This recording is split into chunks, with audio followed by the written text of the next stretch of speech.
El día de hoy vamos a mirar el capítulo 1 del libro de Apocalipsis con respecto al entendimiento y a la visión de lo que el apóstol Juan recibe del Señor Jesucristo.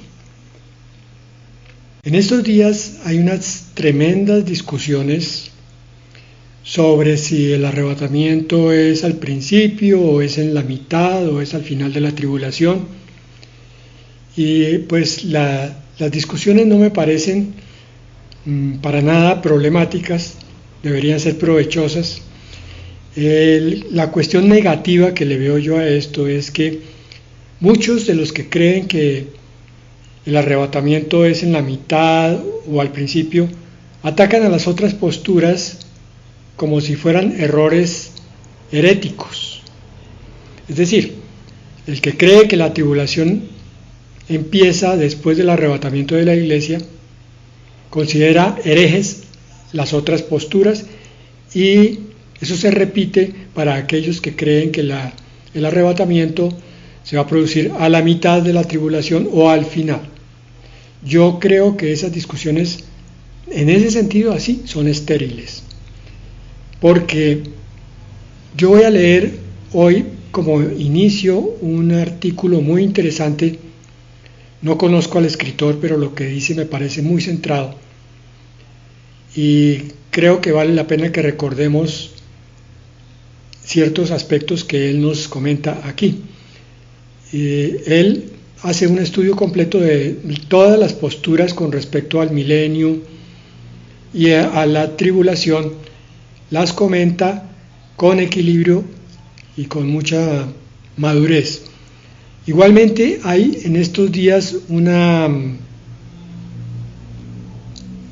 es que ella hace como conferencias, es un video que se titula más o menos así: discusión doctrinal sobre la tribulación, de Sonia Waters, con T, Waters.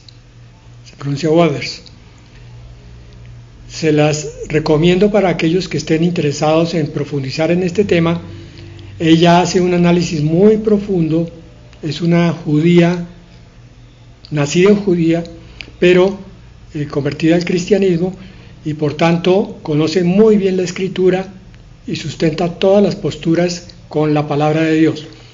El autor que vamos a leer como introducción apenas, y esta señora Sonia Waters, ambos dicen lo mismo. Son puntos de vista diferentes, pero no por eso herejes ninguno. Es que la palabra en sí no dejó una visión completa y clara con un propósito. Vamos a ver qué nos dice este autor con respecto a eso. Ahora los dejo un poquito confundidos, pero mientras leemos vamos a descubrir cómo se aclaran las cosas. El artículo se llama La última generación, lo escribe Rafael A. Beltrán. Dice: sabemos que estamos entrando en un periodo del tiempo sobre el cual la Biblia nos da más profecías que en cualquier otro momento de la historia. Totalmente de acuerdo. Y es para nosotros importante renovar como creyentes la visión de la profecía, mis hermanos. Tenemos que ser más juiciosos con la palabra de Dios. Tenemos que saber que el corazón de nuestro cristianismo se centra en el hecho de que el Señor nos habla a través de la Escritura. La Escritura no es solamente un libro muerto, es la palabra viva de Dios para nutrirnos y para limpiarnos. Continúa el autor, Beltrán. Incluso habla más de este periodo que de cuando Jesús caminó por las costas del mar de Galilea. La Biblia tiene más material sobre lo que va a ocurrir que sobre lo que ocurrió con el Señor Jesucristo propiamente. La profecía es más importante. Continúa. Y la última generación de la que hablan las Escrituras será la que podrá ver el cumplimiento de este gran número de profecías.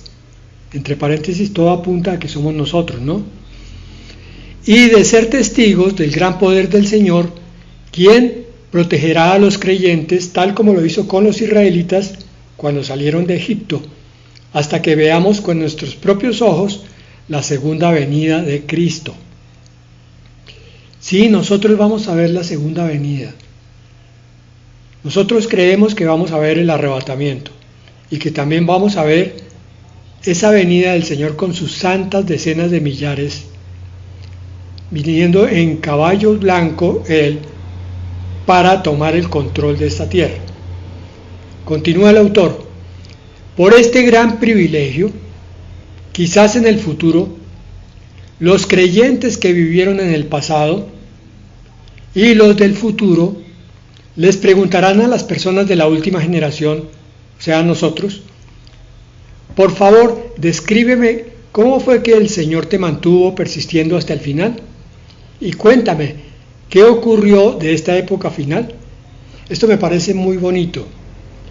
Él plantea lo siguiente: en algún tiempo, cuando tú hayas finalmente hecho tu reunión con el Señor y volvamos aquí a la tierra, entonces los creyentes con los cuales estemos viviendo para esa época, de entre los que resucitaron de los muertos, creyentes de 1800, de 1500, del año 600, creyentes cristianos, te van a preguntar a ti: ¿cómo fue tu vida en ese siglo XX y XXI? ¿Cómo fue tu vida cristiana? ¿Cómo te mantuviste con el Señor? ¿Cómo era esa experiencia de vivir con el Espíritu Santo? ¿Cómo lograste entender el problema de la santidad y el problema del propósito de tu vida cristiana para la vida futura?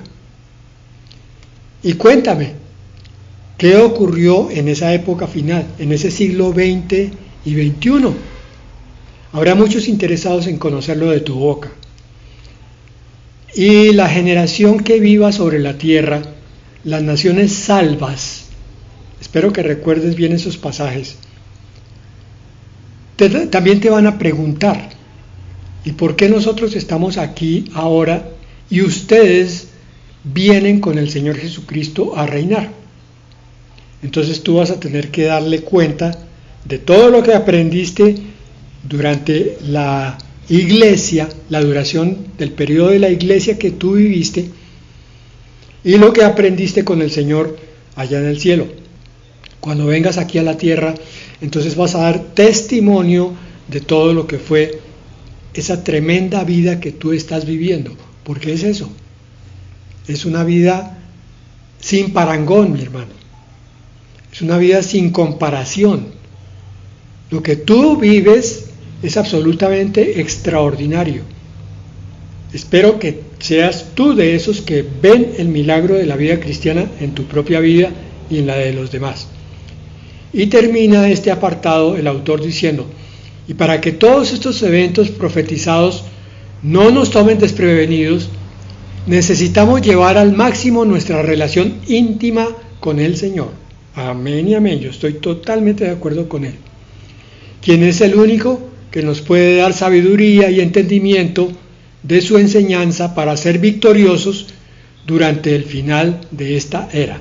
Sí, hermanos, para eso nos estamos reuniendo, para entender más y más cosas de su verdad, y que de pronto el agotamiento, el cansancio, el agobio no gane la partida, sino sea la esperanza y la perseverancia la que te hace mantenerte firme hasta el último momento.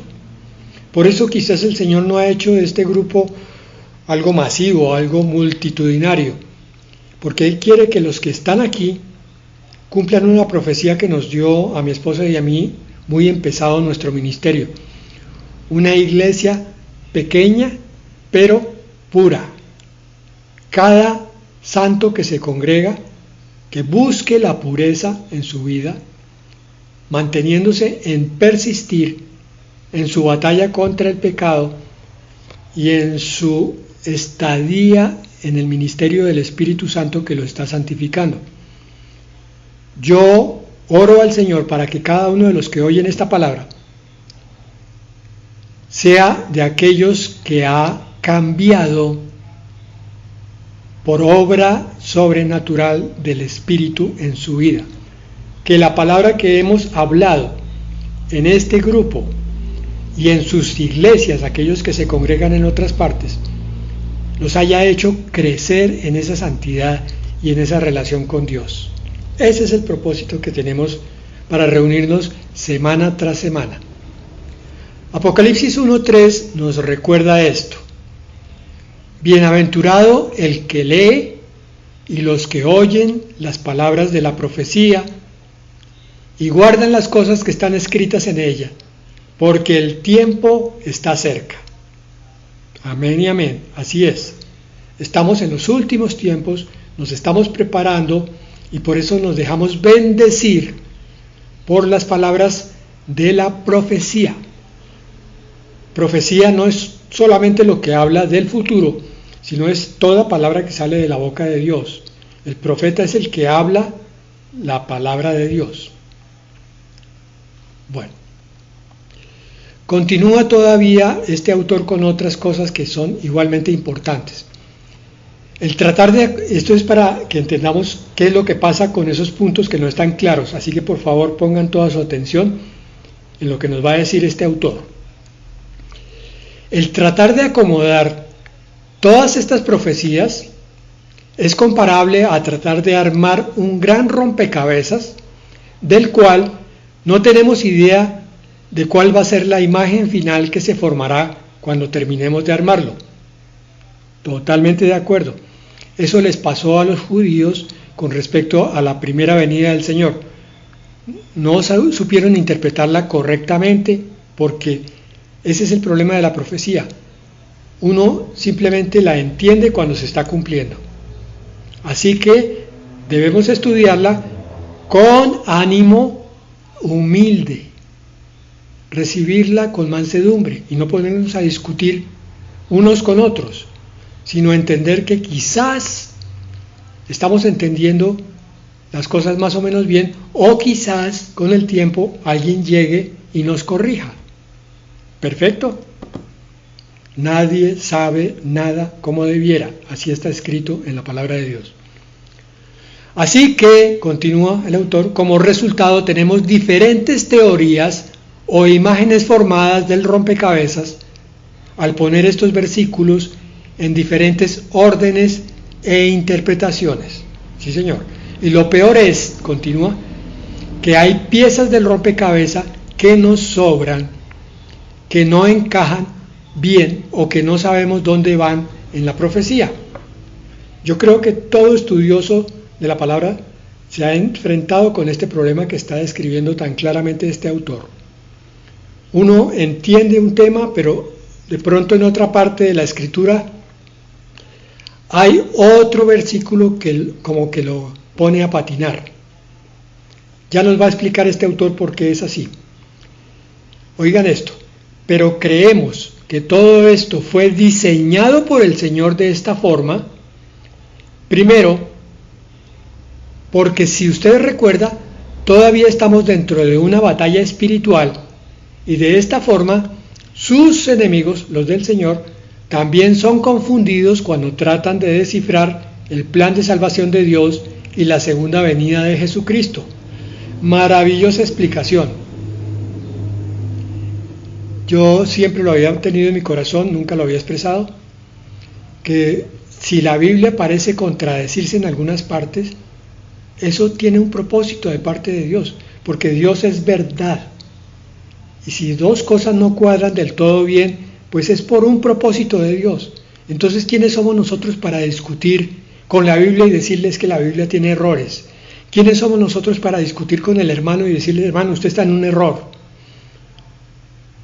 A menos que sea una franca herejía, claro está, pero estamos hablando de cosas que son secundarias. Por ejemplo, la tribulación y por ejemplo la segunda venida del Señor Jesucristo no es una verdad por la cual tengamos que llegar o perder la salvación. Y termina él diciendo, por otro lado, a los creyentes que se esfuerzan por entender el plan del Todopoderoso, son bendecidos al ser testigos del cumplimiento de cada una de las profecías, y como consecuencia le podemos dar gloria al Señor por su asombroso plan. Esto particularmente me ha ocurrido a mí. Nosotros cuando empezamos la vida cristiana hicimos un estudio bastante profundo de Apocalipsis y creímos que habíamos entendido todo. Pero pasado el tiempo empezamos a ver que había cosas que no encajaban del todo. Sin embargo, en ese momento inicial, hace 30 años, había profecías que todavía no habían empezado a cumplirse.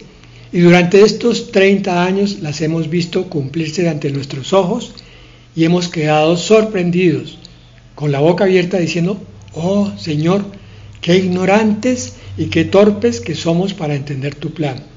Pero gloria a ti, Señor, porque hoy, con esta noticia y esta otra, y mirando la Escritura, hoy podemos decir, amén, aleluya, tu palabra se está cumpliendo. Ahora sí la podemos comprender de aquí para atrás. Por eso, con humildad, de aquí para adelante, seguimos siendo respetuosos y opinamos, vuelvo y repito, con respeto. Entonces, esta introducción es para tocar el capítulo 1 de Apocalipsis, porque vamos a analizar la persona de el que ha de venir. Arrancamos desde el versículo 4 y vamos a llegar probablemente hasta el 18. Hoy no alcanzamos a ver todo. Apocalipsis 1:4. Juan a las 7 iglesias que están en Asia. Gracia y paz a vosotros de parte del que es, y que era, y que ha de venir, y de los 7 espíritus que están delante de su trono. Bueno, como la mayoría de las veces vamos a comentar versículo por versículo, y inclusive idea por idea. Juan a las 7 iglesias. Aquí el apóstol está recibiendo, más adelante lo dice, la comisión del Verbo de Dios, de Jesucristo, para que le mande una carta específica a cada una de las 7 iglesias que están en Asia Menor, en lo que hoy llamamos Turquía. 7, porque ese número es muy simbólico dentro de la Escritura y ya ustedes lo conocen. El sustento primario de ese número 7 está en Génesis 2:2.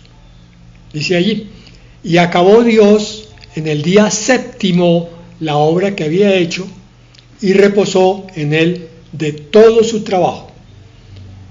Dios trabajó 6 días y reposó el séptimo. Y nuestras semanas son de 7 días.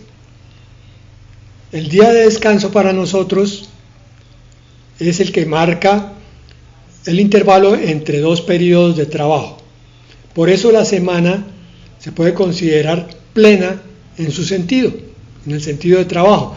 Lo mismo pasó con el trabajo de Dios, 6 días de creación y 1 de descanso.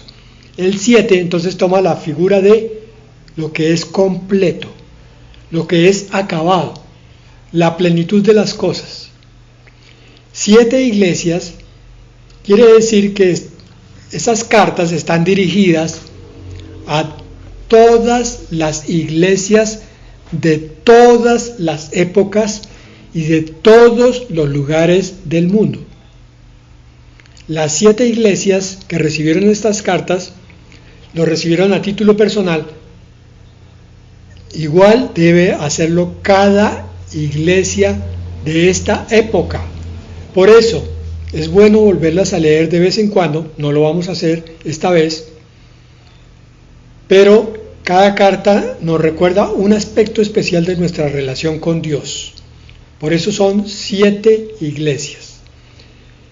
Gracia y paz a vosotros del que es y que era y del que ha de venir. Esta porción de este versículo es muy llamativa Porque cuando se nos pregunta a quién se está refiriendo, la mayoría del pueblo cristiano va a decir, pues obviamente se refiere al Señor Jesucristo. Y vamos a ver que eso no es así.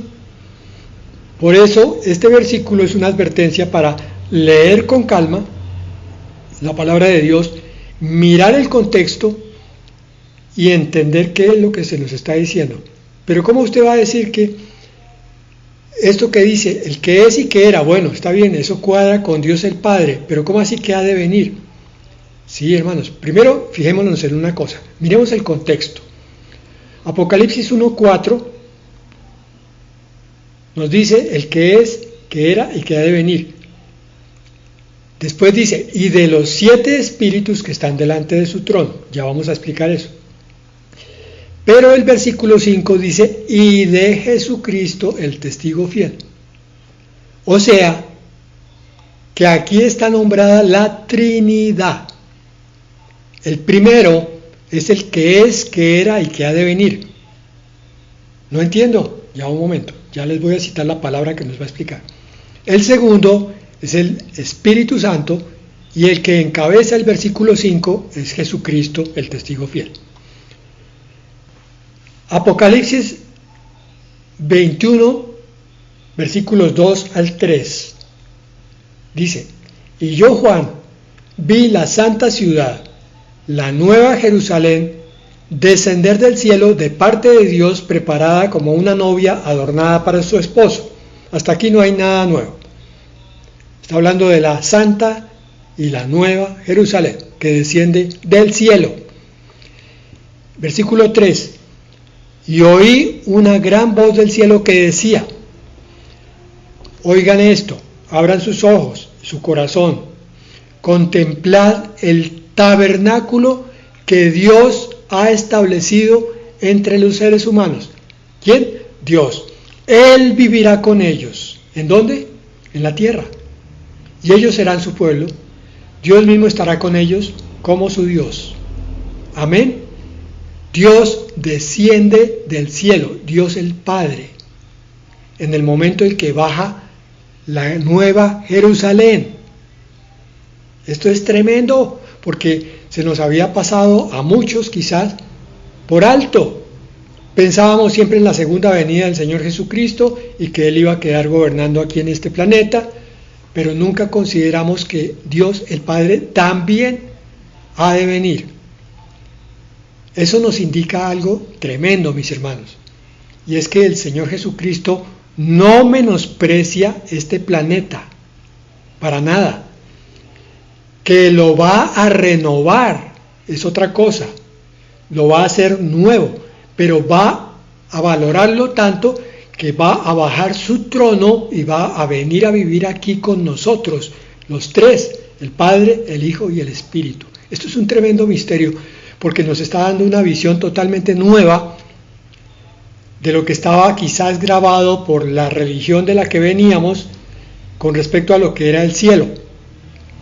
El cielo, el sitio donde íbamos a vivir por la eternidad, allá arriba, en una nube, sin hacer mayor cosa, y resulta que la palabra de Dios en Apocalipsis 21 nos dice que Dios mismo va a bajar del cielo a la tierra. Por eso, en Apocalipsis 1:4, ahora sí entendemos, dice, gracia y paz a vosotros de parte del que es, y que era, y que ha de venir. Este es Dios el Padre. Continúa ese versículo. Y de los 7 espíritus que están delante de su trono. Esta parte es un poco más difícil de explicar, porque no hay una palabra estricta que hable de los 7 espíritus como figura del Espíritu Santo de Dios. Pero Isaías 11:1 y 2 nos dicen lo siguiente. Isaías 11:1. Saldrá una vara del tronco de Isaí, ese es el Hijo de Dios. Un vástago retoñará de sus raíces. Isaí es el padre de David, y de David es la descendencia del Señor Jesucristo. Versículo 2. y reposará sobre él el Espíritu del Señor.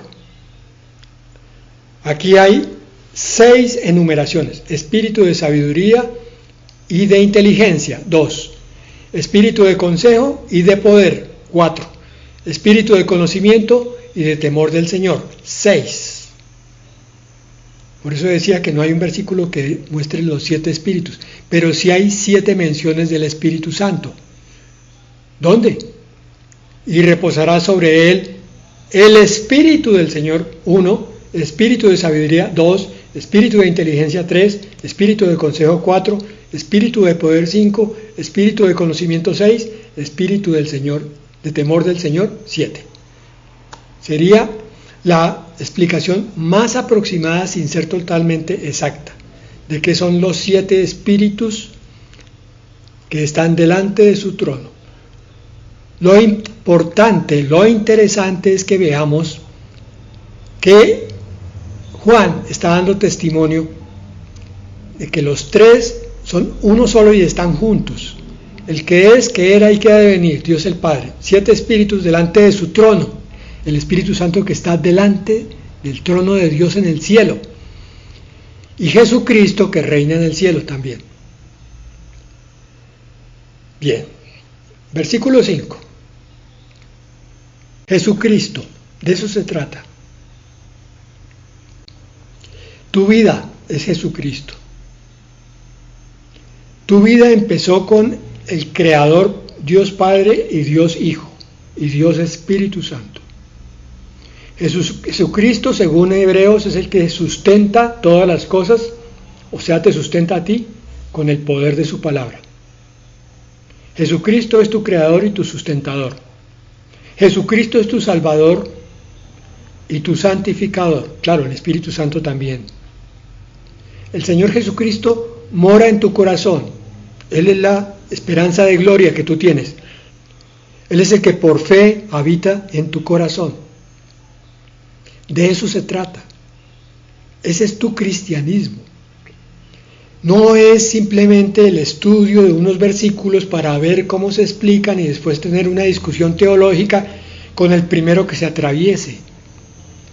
Yo he visto muchas discusiones teológicas, pero ¿saben qué falta siempre en esas discusiones? La expresión del Espíritu de Jesucristo en aquellos que hablan, mostrando a Cristo. No quién tiene la razón, sino a Cristo dentro de ellos. Porque dice además, Él es el testigo fiel. Él es el que murió por dar testimonio de Dios su Padre. Nos dio ejemplo a nosotros para que seamos testigos de Él delante de cualquier persona que nos pregunte por Él. Y es fiel. No solo testigo, sino fiel. Se mantiene leal al Señor. El cristiano debe ser leal a Cristo, no engañarlo por nada ni por nadie. Él es el primogénito de los muertos, lo que quiere decir que primero ya te dio vida eterna y que cuando tu cuerpo muera, Él que resucitó de entre los muertos, como el primero en el nuevo pacto, es el que te va a transmitir la resurrección de los muertos. Y tú vas a disfrutar a partir de ese momento entonces de vida en tu cuerpo, en tu alma y en tu espíritu por toda la eternidad. Por el Señor Jesucristo, el testigo fiel y primogénito de los muertos. Y príncipe de los reyes de la tierra, dice el versículo 5 de Apocalipsis 1. O sea que está por encima de cualquier presidente, de cualquier rey, con mayor razón de cualquier mandatario de este planeta. A Él es a quien obedecemos, porque Él es nuestro Señor y nuestro príncipe. Por eso lo llamamos Señor y por eso lo obedecemos. Cada una de estas palabras está puesta para entender el sentido de nuestra relación con Él. Jesucristo no es una simple creencia. Jesucristo es una vivencia de convicción. de tu espíritu y de tu entendimiento. Porque además dice el versículo 5, el que nos ama, por ese amor que Él nos tiene, subió a la cruz por ti y por mí. Padeció lo que no está escrito y resucitó porque nos ama. Para eso vino a esta tierra, porque nos ama. Por eso subió a los cielos, porque nos ama, para interceder continuamente por nosotros. Y por eso nos santifica, porque nos ama. Y nos ha lavado, termina este versículo, de nuestros pecados con su sangre. No solo la sangre nos lavó del pecado hasta el momento en que lo aceptamos como Salvador. Señor, no he tenido conciencia de tal cosa, perdóname. Hijo, estás perdonado. El requerimiento ahora ya se cumplió cuando tú creíste en mí como Salvador. Ahora se cumple cuando me confiesas el pecado. Ese Jesucristo continúa en el versículo 6 diciendo, y nos hizo reyes y sacerdotes para Dios su Padre. A Él sea la gloria e imperio para siempre jamás. Amén. Claro, toda la gloria se la damos a Él. Todo el reconocimiento, porque Él es el testigo fiel, es el primogénito de los muertos, Él es el príncipe de los reyes de la tierra, Él es el que nos ama, el que nos ha lavado de nuestros pecados y además nos hizo reyes y sacerdotes para Dios. Si de pronto tenemos algo de conciencia de todo ese versículo 5, que ya explicamos, siento en mi corazón que sí nos falta mucho de conciencia del versículo 6. Nos hizo reyes y sacerdotes para Dios. En la antigüedad existían estos dos oficios por separado la gran mayoría de las veces. Se era rey porque el Señor ungía en Israel con el nombramiento del cargo gobernativo, rey de Israel. Saúl, David y de ahí en adelante todos los demás fueron ungidos con aceite en el oficio de reyes. Y en el oficio de sacerdotes, el Señor hacía lo mismo. Él ungía en ese oficio especial, particular, que era el de ministrar en el tabernáculo, entrando a él una vez al año, pero siendo sacerdote todas las veces durante el tiempo en que estuviera en funciones. Resulta que ahora, a través del nuevo pacto, el Señor viene a nuestras vidas y nos dice: yo he sido llamado por mi Padre para ser rey y sacerdote del trono de David. Entonces ahora yo los llamo a ustedes esposa, iglesia. Y por tanto, si yo soy coronado rey y sacerdote, ustedes son coronados exactamente igual como esposa, reyes y sacerdotes. ¡Qué dignidad, qué honor tan grande que Dios nos hace, siendo nosotros tan torpes, tan necios, tan tercos, en fin, tantas cosas, tan pequeños en comparación a la deidad de Dios, y sin embargo nos transforma a través de la salvación, a través de la santificación y finalmente a través de la glorificación, para que nos parezcamos a su Hijo y entonces seamos dignos de ser llamados su esposa como reyes y sacerdotes por la eternidad. Vamos a ver eso en la palabra de Dios. Por eso, lo menos que podemos hacer es darle a Él la gloria y el imperio, por siempre, jamás. Dice en Apocalipsis 5:10, nos ha hecho reyes y sacerdotes para nuestro Dios y reinaremos sobre la tierra. Nos aclara más todavía este pasaje. Reinaremos sobre la tierra. No es en el cielo, es en la tierra transformada, en el milenio y la tierra hecha nueva en la eternidad. Romanos 5:17. Pues si por un delito reinó la muerte por causa de uno, mucho más reinarán por medio de uno, Jesucristo, los que reciben la abundancia de la gracia y del don de la justicia, o sea, nosotros. Reinaremos por medio de uno, de aquel que nos llamó. Apocalipsis 20:6 dice: dichoso y santo el que tiene parte en la primera resurrección. La segunda muerte no tiene poder sobre estos, sino que serán sacerdotes de Dios y de Cristo y reinarán con él 1000 años. ¿Sí? Durante el milenio. Pero solo el milenio, ahí dice que solo el milenio. Esperen un momento. Apocalipsis 22:5. Allí no habrá más noche y no tienen necesidad de luz de lámpara ni de luz del sol, porque Dios el Señor los iluminará y reinarán para siempre jamás. Para siempre jamás. Parece un cuento de hadas que termina así. Pero es que es mejor que cualquier cuento de hadas o cualquier historia de ciencia ficción.